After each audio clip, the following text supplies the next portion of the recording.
ആശ്രയമെന്ന് പറയുമ്പോൾ നിത്യത മുതൽ നിത്യത വരെ ദൈവത്തോടുള്ള ആശ്രയമാണ് പ്രാർത്ഥന എന്ന് പറയുന്നത്. ഹല്ലേലൂയ. അതുകൊണ്ടാണ് നമ്മൾ പ്രാർത്ഥിക്കുന്നതിന് മുമ്പേ നമ്മുടെ വിഷയങ്ങളെ അറിയും.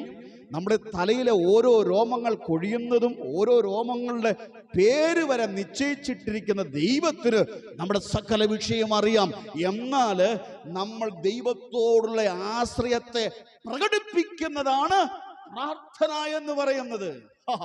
യേശുവിന്റെ അധികാരമുള്ള നാമത്തിൽ നമുക്കൊരു വിഷയം വരുമ്പോൾ, നമുക്കൊരു പ്രതിസന്ധി വരുമ്പോൾ, മുൻപോട്ട് പോകുവാൻ കഴിയാതെ വണ്ണം സ്റ്റക്കായി നിൽക്കുന്ന മണ്ഡലത്തിൽ ദൈവം മുമ്പാകെ മുട്ടുമടക്കിയിട്ട്, അപ്പാ, അങ്ങല്ലാതെ ഈ വിഷയത്തിന് ആരും പരിഹാരമില്ല എന്ന്, അങ്ങല്ലാതെ ഈ വിഷയത്തിന് പരിഹാരം തരുവാൻ ഉലകത്തിൽ ആരുമില്ല എന്നുള്ള ദൈവത്തോടുള്ള ആശ്രയമാണ് പ്രാർത്ഥനയായി ദൈവകരങ്ങളിൽ എത്തുമ്പോൾ സ്വർഗത്തിലെ ദൈവികമായിരിക്കുന്ന പദ്ധതികൾ വെളിപ്പെടുവാനിടയായി.